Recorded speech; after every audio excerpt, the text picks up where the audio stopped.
I remember the exact moment when the weight of it all settled deep into my chest. The feeling that no matter how hard I tried, something invisible kept sabotaging my progress. I had spent years thinking the problem was me. I told myself, maybe I wasn't smart enough, disciplined enough, or maybe luck just wasn't on my side. I looked around and saw others moving forward, building wealth, making smart investments, living differently. And I would ask myself in those quiet, late-night moments, why not me? Why don't my efforts ever seem to add up? The money did come in sometimes, but it always seemed to seep through cracks I couldn't identify. I'd catch myself thinking, I'm doing all the right things, but the results never affected the change I was desperate for. There was a nagging voice at the back of my mind whispering that if only I were more organized or less impulsive, if only I had more ambition or more savvy, I would finally break free. Yet, the cycle repeated. I'd save a bit, and then unexpected expenses would blow right through what I set aside. Opportunities would knock, and I'd find reasons to hesitate, or worse, to back away completely.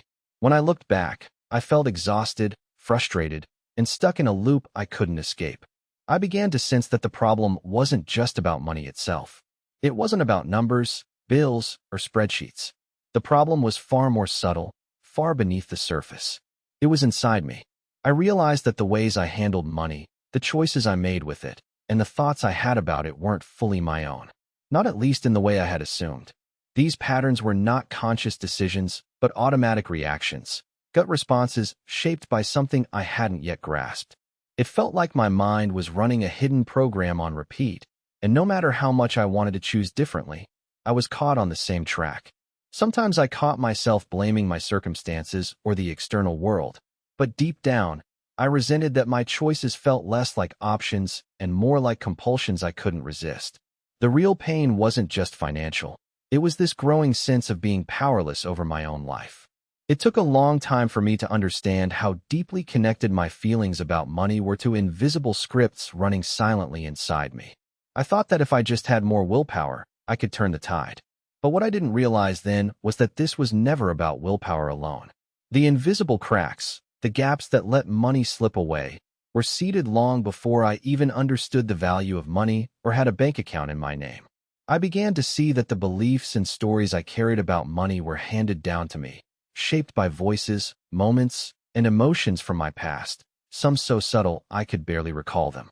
There was the voice of caution whispering about scarcity, the anxiety rooted in watching loved ones struggle, the deep fear that abundance was a luxury for others, but not for me. These fragments became the architecture of how I viewed, felt, and treated money, quietly guiding my behavior without my awareness. The strangest part was how my brain fought against the very changes I wanted to make. Every time I tried to step outside the old patterns, my thoughts and feelings would tug me back toward what was familiar, even if that familiarity meant staying stuck in scarcity. It was as if my mind preferred the comfort of a known dissatisfaction over the discomfort of the unknown. That internal tug-of-war became exhausting. I could feel the frustration mounting, not just from failing to build wealth, but from the deeper ache of feeling out of control of my own financial life. I want you to imagine what that experience feels like. It's not just losing money. It's the slow burnout from trying to crack a code that seems written in a language you barely understand, feeling trapped by invisible forces even though you keep trying new strategies and pushing yourself harder. You look at your financial situation and see the same patterns repeating like a mirror reflecting back your own doubts and fears. You want to break free, but the strings pulling you back feel tied to who you are at the deepest level. This story I'm sharing is more than just mine. It's the story of many of us who've wrestled with the invisible barriers inside our minds. Barriers that make it seem like true financial security and happiness are just out of reach. The good news I've found along my own journey is that these patterns, no matter how deeply embedded, are not permanent. They're not some unchangeable fate written for us. There is a way to bring these hidden forces to light and learn to work with them, instead of against ourselves. As we move forward together, I'll invite you to explore the unseen mental gaps that have held you back like they held me. Not to shake you with guilt or blame, but to gently uncover and understand these patterns with kindness, so that you can begin to rewrite the story. When we reveal what's been running beneath the surface, the power to change finally returns to us. Imagine a life where you no longer react to money out of fear or habit, but where you choose your financial steps with clear intention, ease, and confidence. That possibility isn't just a dream. It's a horizon within reach, and your journey toward reaching it starts here. I recall a moment not long ago when I found myself frozen in front of an opportunity that, on the surface, seemed perfectly aligned with my goals. A chance to invest in a project that promised growth and stability appeared, yet my gut tightened as a wave of hesitation surged through me. It wasn't just uncertainty about the numbers or the future returns. It felt like a reflex, a reluctance that simmered beneath conscious thought. This instinctive retreat puzzled me because logically, this was a step forward. But reflecting deeper, I understood that my mind was weaving its own internal storyline, one where risk felt like an old adversary rather than a possibility embraced. I've come to recognize that our convictions and reactions form an internal narrative that often operates independently from deliberate decision-making. This subconscious script influences perceptions of risk, reward, and personal worth in ways subtle yet profound. For instance, when faced with financial possibilities, I noticed how my self-image, the mental picture I hold of who I am and what I deserve, shapes my behavior more than any external fact. If I see myself as someone who struggles to stick to the plan or who is not cut out for financial success, my actions will unwittingly align with that identity, regardless of my conscious desires. One vivid example occurred during a period when I was offered a promotion with a significant pay raise. Curiously, instead of feeling excited, I grappled with an undercurrent of anxiety and even avoidance. I now realize this response came from an old internal message equating financial growth with increased pressure and potential failure. This association, planted long before adulthood, influenced my reactions in ways I didn't initially suspect. It became clear that self-sabotage isn't a lack of intention. Rather, it's a psychological defense mechanism, a way to preserve a familiar sense of safety, even if that means limiting success. Further complicating this dynamic are cognitive distortions that mold financial choices. I experienced firsthand how confirmation bias kept me seeking proof that no matter my efforts, financial stability was elusive. I focused on occasional setbacks and overlooked small victories, which fed a loop of discouragement. Likewise, the spotlight effect made me painfully aware of perceived slip-ups, magnifying my mistakes beyond their actual impact. My mind was transforming these psychological processes into barriers, invisibly scripting a narrative of scarcity that felt remarkably real. Conscious awareness transformed when I stumbled upon the idea that financial behaviors often function like conditioned responses to emotional triggers. For instance, during moments of stress, I found myself reverting to impulsive purchases that offered immediate relief but deepened long-term strain.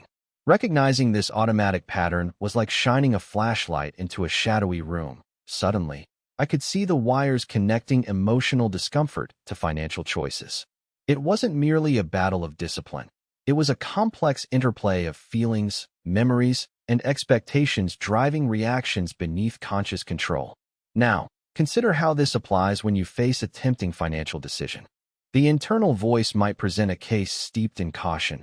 Better not risk it. Remember the last time you lost money.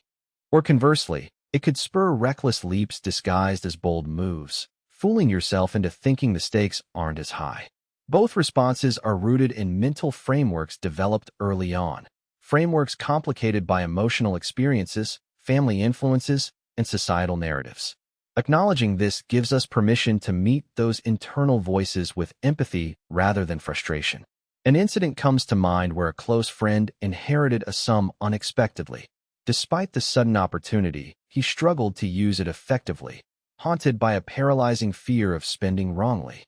This hesitation was not mere caution, but linked to deep-seated beliefs about deservingness and fear of loss woven from his background. Observing him, I saw how financial hesitation is rarely about knowledge gaps. It's entwined with emotional memories that dictate responses. The realization reframed my understanding. Healing financial challenges requires attending as much to the emotional landscape as to practical steps. In that light, I began experimenting with dialogues inside my own mind, gently questioning the automatic thoughts triggered by financial moments. Instead of letting those reflexive fears dictate my choices, I asked, what story is playing here? Whose voice am I really listening to?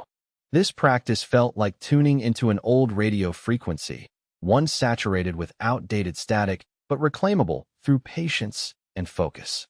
Through repeated attention, I started peeling away layers of reaction and uncovering quieter spaces where intentionality could emerge. Building on this discovery, I embraced the notion that money-related behaviors are often rituals tied to identity and emotional comfort zones. Small acts, like avoiding checking bank balances or feeling compelled to overspend when anxious, became clearer as symbolic gestures, holding meanings beyond their immediate function. Sometimes, spending mindlessly masked feelings of unworthiness or a desire to assert control. At other times, avoiding financial management was a shield against confronting deeper fears. In recognizing these subtleties, I was able to approach decisions with curiosity instead of judgment. Lastly, I saw how social and cultural narratives play a stealth role in framing our economic mindset. Growing up, I absorbed implicit messages about what success looks like, who deserves wealth, and how money reflects character. These collective beliefs often masquerade as personal limitations but represent inherited archetypes that silently influence behavior. By identifying these influences, I began disentangling genuine personal values from imposed scripts, opening space to create new patterns aligned with my authentic self. This ongoing journey revealed that financial empowerment transcends strategies and numbers. It dwells in understanding and reshaping the intricate mental and emotional tapestries that steer our financial lives. Through patience and self-compassion, I found that confronting these internal complexities unlocks freedom, a freedom where money becomes a tool supporting my life rather than a source of persistent inner conflict. When I first sat down with my journal one rainy evening, the room dimly lit by a solitary lamp, I wasn't expecting a breakthrough. My fingers hesitated over the blank page as a steady drizzle tapped rhythms against the window pane, mirroring the cadence of my restless thoughts. But soon, I started writing not just figures or goals, but the dialogue echoing in my mind whenever financial choices loomed, the self-doubt, the rush to judgment, the instinct to retreat. It surprised me how unfiltered notes revealed an emotional undercurrent I'd previously ignored, a hidden choreography where fear, hope, and memory twirled without my conscious consent.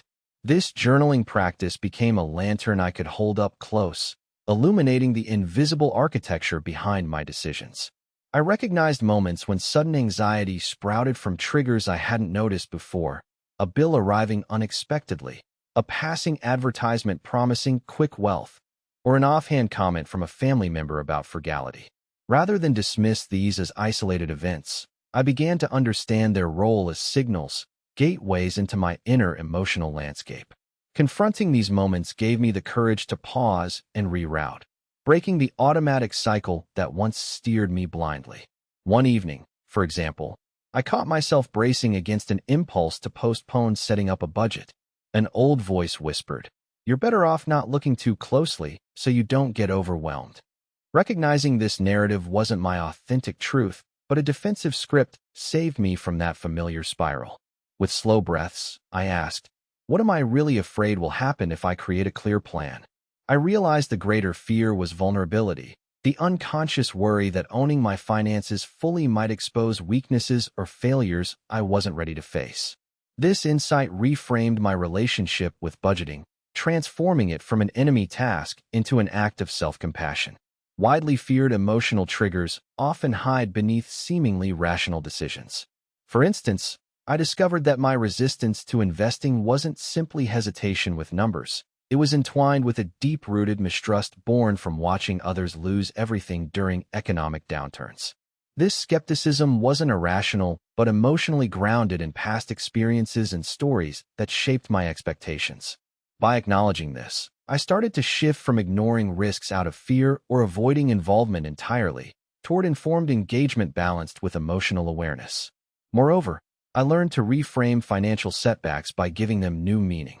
Instead of labeling a missed saving target as a personal failure, I began asking myself, what lessons lie beneath this moment? This gentle inquiry opened a path away from shame and into growth. I remembered a time when an unplanned expense derailed my savings for months. Initially, frustration overwhelmed me, but revisiting the experience through reflection revealed that this event brought me closer to loved ones who supported me tirelessly. The emotional richness surrounding the incident reframed it not as loss, but a deepening of connection, an unexpected form of abundance. In our minds, automatic responses sometimes act like habits seeded in early family dynamics or cultural narratives that weigh heavily on identity. I uncovered that my tendency to fixate on scarcity emerged not solely from financial limits, but from a childhood belief instilled through subtle remarks implying there's never enough. This scarcity mindset cast a shadow on opportunities, making generosity or resource sharing feel risky or even reckless. By examining where these convictions anchored themselves, I freed parts of myself trapped in an outdated worldview. Facing these emotional truths wasn't painless. At times, waves of discomfort crashed against my determination, prompting me to consider retreat. I experienced mornings when motivation felt scarce, and the seemingly safe old routines beckoned with siren calls. Yet I learned to invite patience, treating these setbacks as natural parts of transformation, not evidence of permanent failure. Slowly, I adopted small rituals, mindful breathing before financial decisions, silently affirming my worth, or recalling past successes that anchored me against the pull of resignation. During a late conversation with a mentor, I voiced my struggle to reshape long-standing habits. She offered a metaphor that resonated deeply. Reprogramming our financial psyche resembles untangling a complex tapestry woven over years. Pulling one thread affects many others, with unseen knots and strengths revealing themselves along the way. This image steadied me, underscoring that patience and persistence would chart progress, not overnight perfection. It helped me embrace the ongoing nature of healing and growth. Finally, I began viewing each financial challenge as a doorway, not a blockade, to deeper self-awareness. When anxiety flared around decisions or guilt hovered after spending, I realized these moments held clues, invitations to explore the emotional currents beneath my actions. By approaching myself with curiosity instead of blame, I reclaimed autonomy, turning once reactive impulses into conscious choices. In time, the shadows that once clouded my financial outlook gave way to clearer paths illuminated by insight and compassion. There was a moment not long ago when I found myself staring at an investment opportunity that sparked an unfamiliar mix of excitement and hesitation. My heart raced, but my mind recoiled, as if an unspoken rule whispered that this wasn't my place. I realized then that my resistance wasn't born from logic or fear of loss alone. It was tangled with an identity I had unconsciously wrapped around money, one that saw abundance as something distant or undeserved. This internal conflict resembled a tug-of-war between who I aspired to be and the inner critic rooted deeply in my past. During a lunch with a close friend named Noah, I confessed these inner battles. He shared how, growing up in a family where money was rarely discussed openly, he often linked financial success with personal morality, believing anyone with wealth must have made compromises or sacrifices that conflicted with his values. His story illuminated an aspect I hadn't fully grasped before. Money isn't just numbers and transactions. It's a symbolic language that carries conflicting messages we inherit and sometimes resist. Noah described his journey of untangling guilt from prosperity, searching for a way to honor his values while embracing growth. Later that week, I visited my grandmother's house, a place steeped in stories of the past. Sitting in her worn armchair, I listened as she spoke about hard times, sacrifices, and perseverance. Her eyes gleamed with pride but also carried a shadow of caution, a legacy of scarcity etched into her memory. Those stories weren't just anecdotes. They built invisible walls around her beliefs about risk and security. Spending sparked anxiety in her, while saving felt like protection. Reflecting on her influence, I understood how these intergenerational stories acted as blueprints, designing emotional responses I now recognized operating within me without my consent. A turning point arrived during a workshop led by a therapist who specialized in subconscious beliefs. She introduced a vivid metaphor. Our mental scripts behave like a vast garden. initially seeded in childhood, with some plants nourishing growth and others choking potential. Some weeds, though deeply rooted, can be replaced, not by force, but through patient tending and cultivating fresh blooms. This image remained with me, inspiring a gentler approach to self-discovery. Instead of fighting inner resistance with willpower alone, I saw the importance of nurturing new thoughts and feelings, gradually reshaping the internal ecosystem. Just as a gardener must be vigilant to prevent invasive species from overtaking their efforts, I began to recognize triggers that unleashed old habits. A minor setback, like an unexpected bill, could prompt an avalanche of discouragement.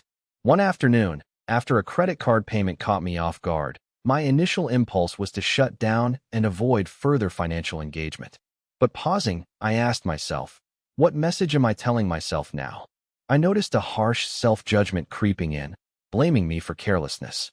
Recognizing this as a conditioned response, I chose instead to practice self-kindness and remind myself that setbacks are moments to learn, not verdicts on my worth. Sometimes, the challenge emerged in subtle forms. During a casual conversation at a dinner party, the topic shifted to entrepreneurship and risk-taking. I caught myself feeling jealous and doubtful, emotions I hadn't anticipated. I realized these feelings masked an underlying belief that stepping into financial risk was reckless or foolish for someone like me. Digging deeper, I recalled phrases from my upbringing like, "play it safe," and "don't get carried away," which had woven caution so tightly into my decision-making fabric that creativity and boldness felt foreign. That night, I resolved to question those inherited fears rather than accept them unquestioningly. On the other hand, moments of generosity presented their own complex dance.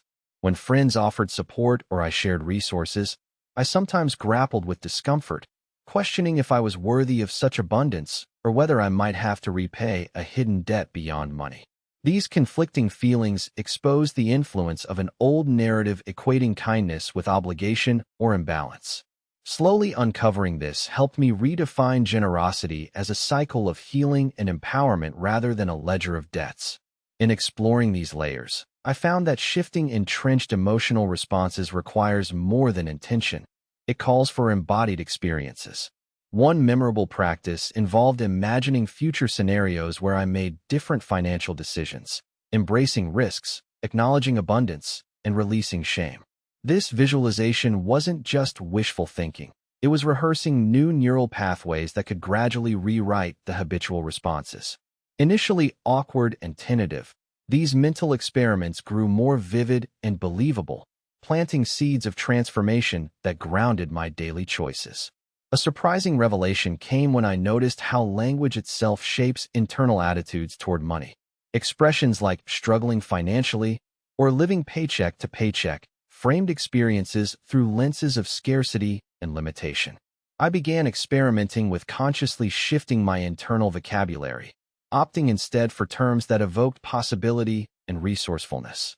This subtle linguistic shift created ripples of change, softening the grip of deficit thinking and opening pathways for curiosity and exploration. Through conversations, reflections, and intentional practices, I arrived at a more nuanced understanding.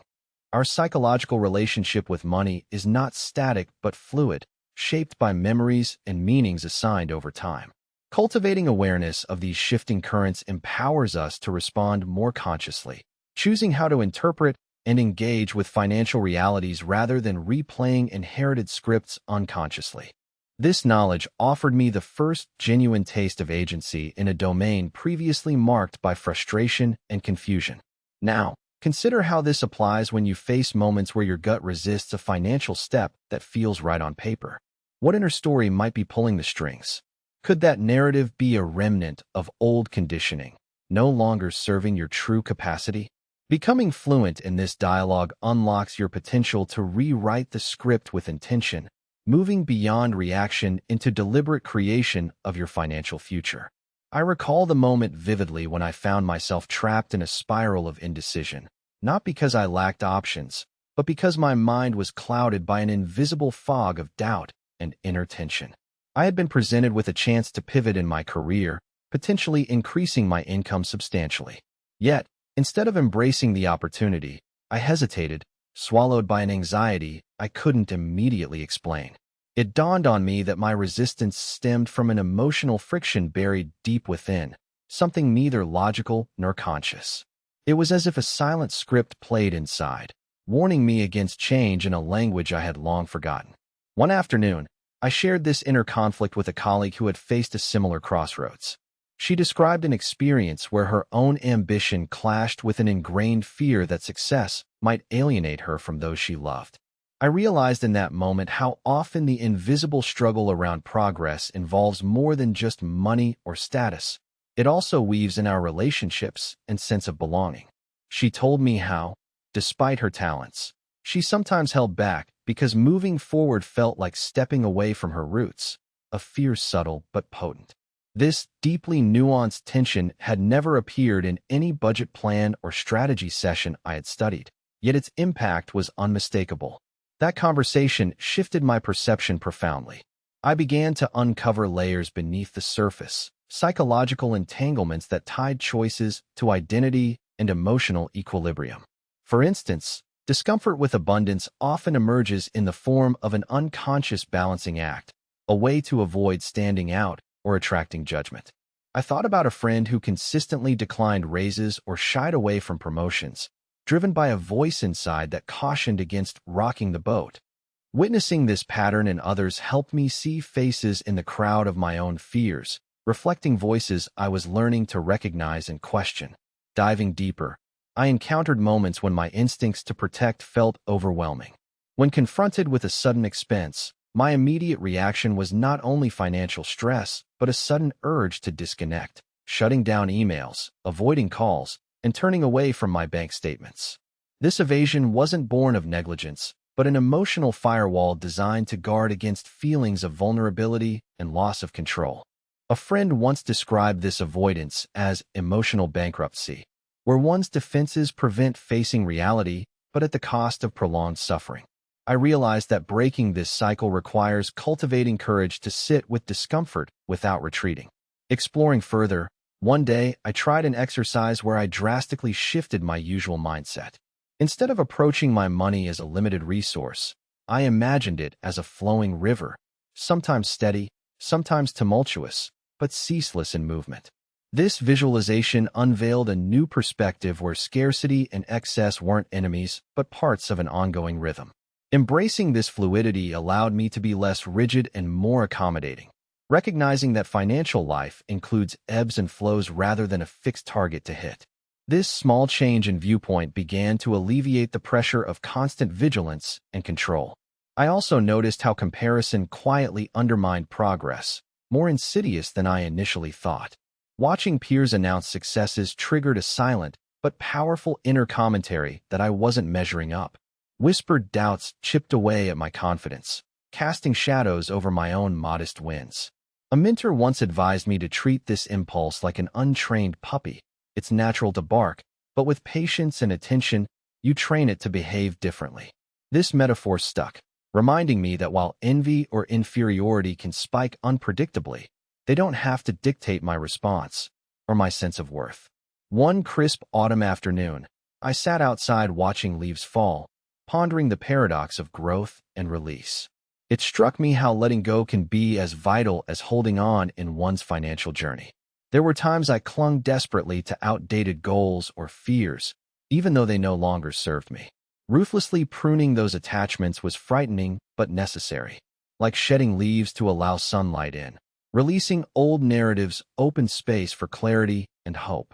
This practice of intentional release became a quiet ritual of renewal and healing.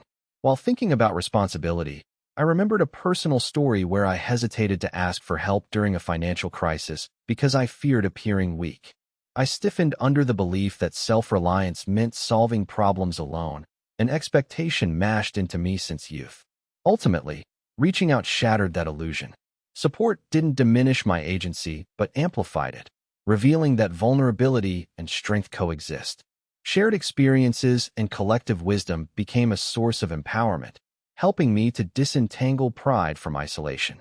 As I grew more attuned to the subtle mental undercurrents steering my reactions, I uncovered something unexpected, a deep yearning for permission, to believe that I could embrace prosperity without sacrificing integrity or peace. It was as if permission had to be tenderly earned from my inner world, not obtained through external validation. Facing this longing fostered tenderness toward myself, nurturing seeds of self-trust slowly blossoming into confidence. Bearing all this in mind, now consider how such hidden emotional landscapes might play out when uncertainty arises in your own life. Think about that prick of hesitation before seizing a chance, the undercurrent of thoughts swirling beneath your surface calm. Between awareness and choice lies the possibility to pause, listen, and respond with newfound depth, transforming unseen resistance into a source of insight and liberation. One afternoon, as I walked through a bustling farmer's market, the lively chatter and vibrant colors stirred more than just curiosity. I noticed an unfamiliar itch beneath my skin. I was drawn to a vendor offering handmade jewelry, but instead of simply admiring, I hesitated, a familiar tension tightening around my chest. Suddenly, I was subconsciously tallying costs and questioning worth, even though I had enough to spend without worry. This internal tally wasn't about the monetary price. It was a silent ledger of self-perception, deeply intertwined with my sense of deservingness. As I moved on, a memory surfaced, a conversation with my mother years prior, when she cautioned me about being frivolous. Her words echoed in my mind. You have to earn every penny. Nothing comes without sacrifice. The lesson, whispered between lines, suggested that enjoyment without guilt or careful calculation was a luxury I couldn't afford. These early impressions solidified into a persistent belief that indulgence was a betrayal, against necessity, against hard work, and ultimately, against myself. It dawned on me how these internalized warnings often bottle up joy, making me retrain my impulses to deny spontaneous pleasure even when abundance exists. Later that week, I recalled a different scene, this time during a company bonus distribution. Watching colleagues celebrate their achievements, I marveled at their open gratitude and excitement. Yet, a subtle wall crept between me and participation. I found sabotage in my own reflections, questioning the legitimacy of my success and fearing exposure as an imposter. It wasn't external comparison that hurt most. It was an internal narrative whispering I wasn't truly deserving of reward or recognition. This silent dissonance brewed quietly, twisting trust in my own capabilities. To peel back another layer, I attended a workshop focused on emotional connection to money. The facilitator asked us to close our eyes and visualize the first memory associated with wealth. Mine transported me to a family gathering marked by whispered financial worries and an unspoken tension. I saw adults lowering their voices, heads leaning close together. Though the room buzzed with celebration, undercurrents of fear pulsed unmistakably. That early exposure birthed a blueprint where money became linked to discomfort, secrecy, and shame, a complex web influencing my financial choices long after childhood faded. I also encountered an unexpected twist during a conversation with an old friend facing sudden financial success. His story unraveled around feelings of isolation and mistrust. Although comfortable with numbers and planning, he couldn't shake the suspicion that prosperity might unravel him socially, fracturing friendships and altering perceptions. His struggle revealed to me how wealth can introduce unspoken social costs, complicating the journey beyond fiscal management into the realm of identity and belonging. Conversely, I discovered times when fear masqueraded as control. Attempting to micromanage every cent, I found myself paralyzed by unpredictability, unable to embrace flexibility or risk. Budgets morphed into rigid cages, chief architects of anxiety rather than freedom. This obsession stemmed from a deeper craving for control to neutralize uncertainty, yet ironically triggered more distress. Gradually, I began experimenting with letting go of perfect control in small steps, replacing rigidity with adaptive trust, not in external circumstances, but in my internal resilience to handle fluctuations as they come.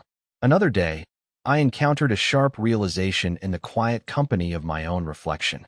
Money, I realized, often serves as a stage for unspoken emotional dramas, shame, pride, fear, hope, dancing in intricate choreographies behind every transaction. Misunderstanding these performances leaves us puppeteers of our own limitation, unconsciously directing scenes rooted in past wounds. Bringing awareness here transformed my relationship, highlighting the power of emotional fluency in financial well-being. During a late-night call, I shared these insights with my sister, who herself grappled with chronic avoidance of budgeting. She described a pattern where guilt would surge after spending, spiraling into denial and delayed reckoning. Together, we brainstormed small experiments to interrupt these cycles, like checking accounts weekly with curiosity instead of judgment, celebrating small steps instead of fixating on perfection. Witnessing her embrace these changes revealed how collective healing supports personal breakthroughs. Consider now a moment when an unexpected expense arises. What emotional script rewires your choices? Do you meet it with panic, planning, or numbness? Identifying your own response patterns opens doorways to deliberate change, turning old reactivity into new creative power. Shifting from habitual reflex to conscious engagement. This shift becomes the compass redirecting us toward greater harmony with money and self. Eventually, I realized that true transformation requires embracing the full spectrum of financial emotions, even the uncomfortable ones, as authentic signals, not enemy forces. Grief for loss, relief in stability, excitement in gains, worry in uncertainty. These feelings are messengers inviting us to listen deeply, integrate healing, and craft healthier narratives. In honoring this internal dialogue, we awaken an adaptive wisdom that transcends mere calculation, making prosperity not just attainable, but inherently connected to our evolving self. The moment came unannounced on a chilly autumn evening when I sat across from my mentor, a woman whose calm presence always seemed to unravel the knots in my mind. She asked a question that unsettled me. What stories do you tell yourself when money moves through your hands? I blinked, caught off guard by the simplicity and weight of those words. I thought I was focused on plans and numbers. Yet here was a doorway to something deeper, a narrative I had grown so accustomed to it barely stirred surprise. As she guided me to explore beyond surface actions, I began tracing threads of meaning woven tightly into my relationship with money. Not the usual guilt or scarcity cliches, but patterns seated in my sense of identity and worth. There was a recurring motif in my thinking where money equated directly to my own value. An invisible scoreboard that flashed messages like not enough, unworthy, or never stable. This scoreboard wasn't static. It shifted with moods and circumstances, often narrating a story of inadequacy even when external reality suggested otherwise. I recalled a meeting at work where a colleague praised my presentation. Instead of basking in the compliment, an internal voice whispered, "They're just being polite." That voice carried through to money dealings. If abundance appeared, it was probably temporary or undeserved. This skepticism wrapped tightly around my confidence, dampening chances to embrace opportunities fully. It made me think about how such internal dialogues work quietly beneath our conscious minds, shaping not only choices, but our emotional fields. Weeks later, I noticed an unusual impulse surfacing during a casual shopping trip. Holding a wallet comfortable with funds, I hesitated at a costly item that my heart desired. My hesitation wasn't about affordability, but an inexplicable resistance I struggled to articulate. Later, while journaling, I dug into that moment and uncovered a latent belief. Spending on myself felt selfish, as if enjoying comfort might rob others or betray some invisible code I'd inherited. Learning this was liberating and painful, like finding an unexpected lock within a familiar room. A lock I needed to approach with care to open and reframe those contours of self-denial. Meanwhile, I observed a friend confronting a similar inner maze. She spoke about her complex emotions amidst an inheritance she'd just received. Rather than relief or celebration, she felt a mixture of guilt and confusion, as if carrying unspoken debts attached to the money. It was a weight sourced not from the amount, but from countless unvoiced stories engraved in her family's history, stories about failure, mistrust, and survival. Her struggle highlighted that money often carries emotional freight well beyond transactions, and confronting this weight is essential for true healing and growth. During a meditation session focused on abundance, I confronted my resistance to receiving. Visualizing open hands ready to accept gifts, I discovered how tightly clenched my fists remained, gripped by a fear of loss disguised as control. This tension wasn't about having or lacking resources. It revolved around a fear of shifting balance, a longing to remain predictable and safe, even if that meant sacrificing expansion. The metaphor of a tightly coiled spring emerged here, powerful but hindered by its own rigidity. To open space for prosperity, I needed to learn slow unwinding. At another turning point, I engaged in a heartfelt conversation with my partner about risks we feared taking together. He described moments when optimism fluttered alongside hesitation, both intertwined as dance partners wary of missteps. These exchanges revealed how unspoken anxieties about the unknown ripple through our shared financial plans and love. We realized that acknowledging these fears openly transformed them from barriers into bridges, connecting us through vulnerability and trust rather than shielding ourselves in silence. Finally, I tested a new approach. Each time anxiety about money crept in, I responded by naming the emotion aloud. I sense fear, or this feels overwhelming. This simple verbal acknowledgement diffused some power from automatic reactions, inviting curiosity instead of resistance.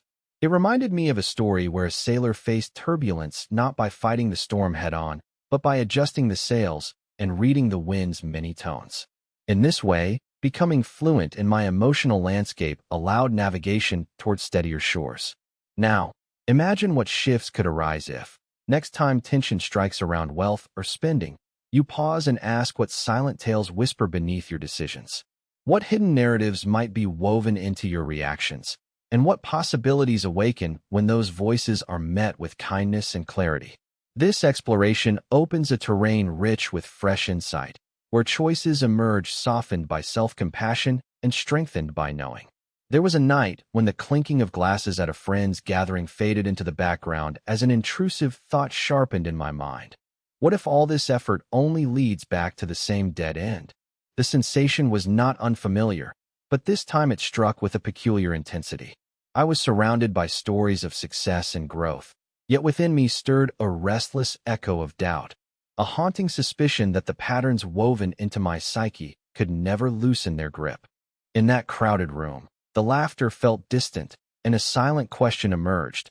What undercurrents beneath my choices continuously nudged me toward the familiar discomfort of scarcity? As I sat alone later that evening, I sifted through memories framed by the subtle interplay between my emotions and the silent architecture of my mind.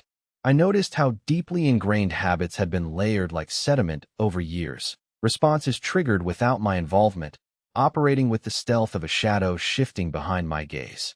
For example, during moments when an opportunity appeared unexpectedly, I hesitated as if a hidden valve within me closed off access to hope or movement.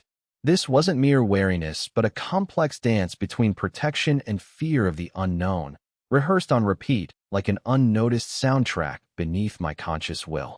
On a different afternoon, the perplexing nature of these internal currents became manifest when I encountered a peer who effortlessly navigated unfamiliar financial territory with an openness I admired.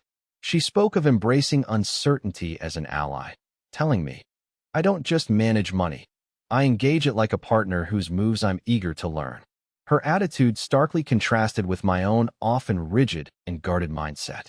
Witnessing her willingness to flow with the unpredictable rhythms of fortune stirred a subtle longing in me to shed defensive instincts and invent new relational dynamics.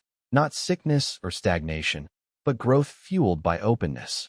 My reflections deepened when I explored how old emotional motorways shaped responses that felt automatic, as if a default operating system ruled decisions with little room for deliberate input. I recalled a particular struggle when seeking professional advice about managing a sudden windfall. Instead of absorbing guidance, my mind rushed toward skepticism and withdrawal. This reflex was more than distrust. It signified an internal barrier preventing me from leaning into external support, a wall constructed from years of conditioning about self-sufficiency and invisible rules about vulnerability. Every hesitation to receive help was a tether anchoring me to isolation and disempowerment. One vivid memory emerged of a midweek night when I wrestled with the urge to splurge on a creative course. a path I dreamed of pursuing but suppressed under layers of shoulds and can'ts. The internal dialogue sounded like a tribunal. Spending on yourself is indulgent when responsibilities weigh heavy. This judgment wasn't simple fiscal prudence. It was a cloak stitched from fears about inadequacy, worthiness, and how I might be perceived if I allowed luxury into my life. Unpacking these intricate threads exposed a treasury of emotional barricades disguising themselves as rational limitations. Meanwhile, witnessing others' interactions with money further unraveled these hidden dynamics. A friend's candid admission about avoiding appointments with her financial advisor struck a chord. She described an anxiety so deep it paralyzed simple acts like opening bank statements, an embodied resistance reflecting layers of unspoken shame and vulnerability. If I am honest, I recognized echoes of the same impulses lurking within me, where the impulse to flee financial awareness was an escape from uncomfortable emotions rather than a logical choice. This insight cracked open an entryway for self-compassion and intentional rupture of cycle loops. I recall a particular evening spent journaling by candlelight when I decided to compose letters, not to others, but to the voices in my head that dictated restraint and self-sabotage. Addressing these whispers as entities with narratives of their own transformed internal conflict into dialogue. What do you fear will happen if I allow abundance? I wrote, and in response, faced a litany of concerns about loss, inadequacy, and invisibility. This exercise didn't dissolve fears instantly, but it initiated a process of witnessing and naming previously unspoken emotional currents, which lightened their unconscious control. There was a moment during a solo hike when nature itself seemed to embody the lessons I was uncovering. Standing atop a ridge, I observed how the wind shaped the trees, sometimes bending them low, sometimes allowing proud stature, never forcing but responding continuously. It struck me that flexibility and resilience were not contradictory, but intertwined, a living metaphor for how I might approach my own mental patterns. Rigid resistance to change within threatens growth, but deliberate adaptability fosters strength and evolution. Eventually, I experimented with mindfulness techniques designed to increase tolerance for discomfort. Sitting quietly, I permitted anxious sensations around money to arise without pushing away, inviting waves of unease to pass like clouds crossing a vast sky. This practice created a space between impulse and reaction, a thinning of the fog that normally steered choices unconsciously. Emerging from these moments was a nascent form of agency, a gentle but profound shift where I could acknowledge old patterns without being governed by them. Now, consider how these layered, often paradoxical mental and emotional forces might surface when you confront financial uncertainty or decision points. What familiar narratives might silently rehearse themselves, trying to direct your path?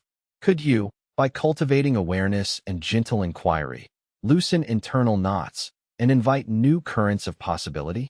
Understanding this complex inner landscape is not a quick fix, but the gateway to moving beyond repetition into conscious transformation, where your relationship with money evolves from reaction into intentional creation. Reflecting on this journey so far, I notice how the currents running beneath my surface thoughts have subtly reshaped the landscape beneath my feet. It's as if I have been wandering through a dense forest, where familiar paths loop back on themselves, trees whispering remnants of old stories and fears. Yet now, something new stirs, an opening where the light filters softly through the leaves, inviting me to pause, look upward, and reconsider the map I've relied upon. This moment feels less like a destination and more like a doorway, an invitation to step through dimensions of understanding that were previously blurred. I recall standing at a crossroads, burdened with the weight of options that seemed equally daunting.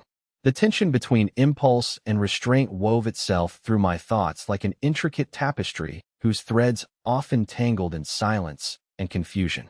In times when I tried to assert control or push forward without heeding the whispers of my inner world, I encountered resistance, as if invisible hands pulled me back toward familiarity. But there was also a subtle countercurrent, an emerging sense that the story I'd been enacting was but one chapter in a far richer narrative, waiting for me to write its next pages with intention and awareness. The interplay between my instinctive reactions and the slow unfolding of conscious choice resembles the dance between shadow and light, where neither dominates, but both shape the rhythm. Sometimes shadows provide protection, a familiar comfort grounded in survival, yet they also obscure vistas filled with possibility.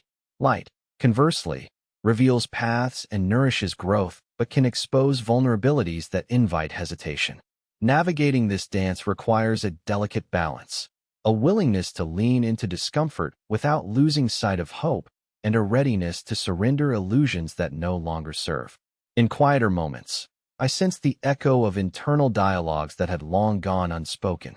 These weren't mere difficulties with numbers or budget lines, but intimate conversations with parts of myself that craved safety, demanded validation, or sought meaning beneath the surface patterns. Listening to these voices with genuine curiosity revealed labyrinths of emotion, memory, and belief interwoven with my every decision. The somewhat paradoxical act of surrendering the need for perfect mastery opened fresh wells of insight that began dissolving barriers I had inherited and unknowingly maintained. As we journey deeper, it becomes evident how these interwoven threads compose a living tapestry, complex, textured, and evolving, that reflects both our histories and potentials. Imagine a river carving its course over stones shaped by centuries.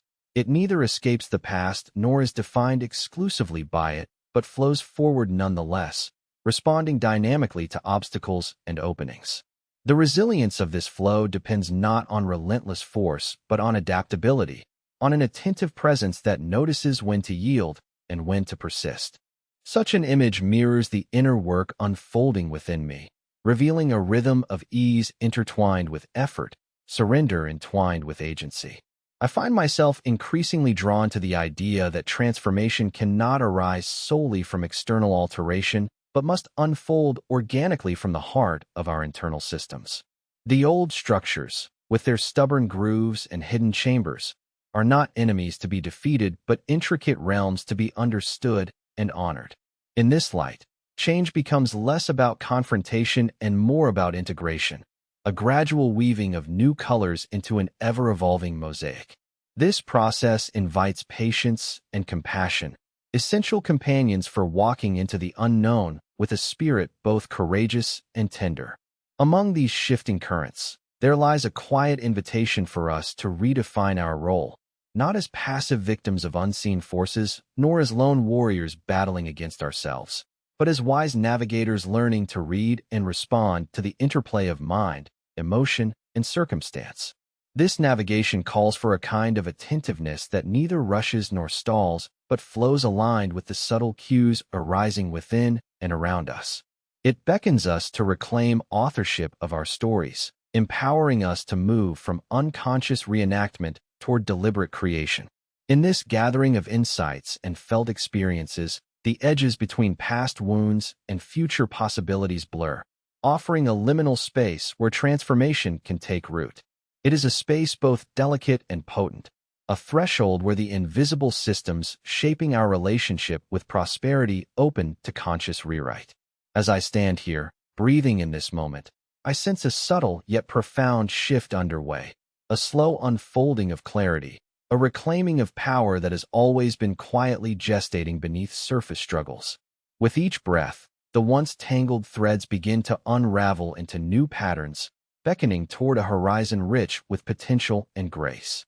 As I sit here now, I sense a quiet transformation unfolding within me, less a sudden shift and more a gentle awakening to the hidden dimensions shaping how I move through my world.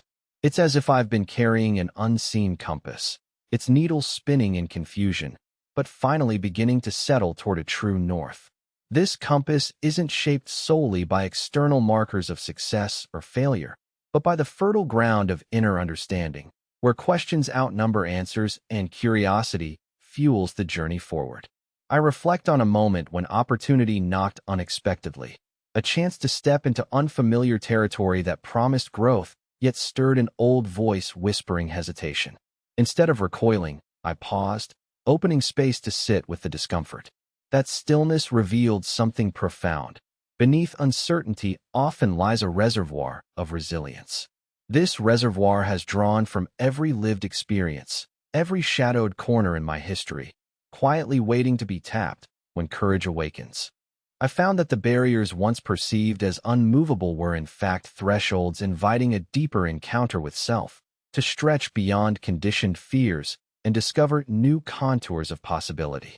In a conversation with a close friend who shared her own struggles with financial self-trust, I recognized a shared theme. Our inner dialogue shaped the landscapes through which we navigate life's complexities. These conversations became a mirror, reflecting not deficiencies to be fixed, but inner tapestries to be honored. We spoke not just about money, but about how the invisible threads of childhood lessons, cultural narratives, and whispered doubts create patterns that influence our actions in profound ways. Listening with compassion to these interwoven stories, I began to appreciate the artistry of transformation, not as a battle against ourselves, but as a graceful unfolding of authenticity beneath the layers. On a crisp morning walk, the rhythm of footsteps and the cool breath of wind stirred clarity. It struck me how nature teaches the balance between flexibility and strength, illustrating how branches bend in storms without breaking, how roots deepen through seasons of hardship. This dance between holding firm and letting go echoed the inner work unfolding within me. By embracing uncertainty as an integral part of growth, I found a new harmony, one that welcomes complexity instead of resisting it, that honors vulnerability as a form of power. This awakening invited me to interrogate old stories framing worthiness and deservingness. I confronted narratives suggesting comfort or abundance would somehow betray loyalty to struggle, or that allowing joy carried a cost. In moments of stillness, I gently challenged those voices, imagining instead that prosperity can be an act of self-love and alignment with purpose.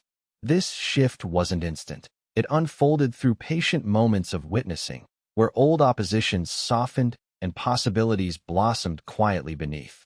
An evening conversation with my partner illuminated how shared vulnerability opens pathways to collective growth. As we explored our fears and aspirations honestly, a sense of connection deepened, reminding me that transformation rarely unfolds in isolation. The courage to face internal stories becomes a shared endeavor, weaving new narratives of support and hope. In this dance between separate journeys lies a powerful alchemy, where the embrace of one strengthens the resolve of both. Each day since this turning point, I approach financial moments not as tests of worth, but as invitations to dialogue, with myself, with uncertainty, and with life's unfolding mysteries. When impulses arise, to hesitate, to doubt, to fear, I meet them like old friends, curious about their messages and grateful for their presence. This openness dissolves resistance, transforming what once felt like obstacles into signposts guiding me toward growth and freedom. I know the path ahead will not be free from challenge. Shadows may visit again, and familiar tendrils of doubt may arise. Yet, I carry with me a new rhythm, a steady pulse grounded in conscious choice and heartfelt courage. This pulse breathes a quiet certainty that roots can grow deeper, that wings can unfurl, and that prosperity, in its richest form, begins when we reclaim our own stories with gentleness and intentionality. Now, I invite myself, and you, to hold space for this evolving story, to listen closely to the whispers beneath our reactions, and to honor the unfolding wisdom within. In doing so, we step into a life where unseen patterns lose their hold, and the power to choose expands with every breath. This is the sacred work before us. A journey from unconscious repetition into conscious creation, where abundance becomes not just an external state, but an intimate reflection of inner freedom and grace.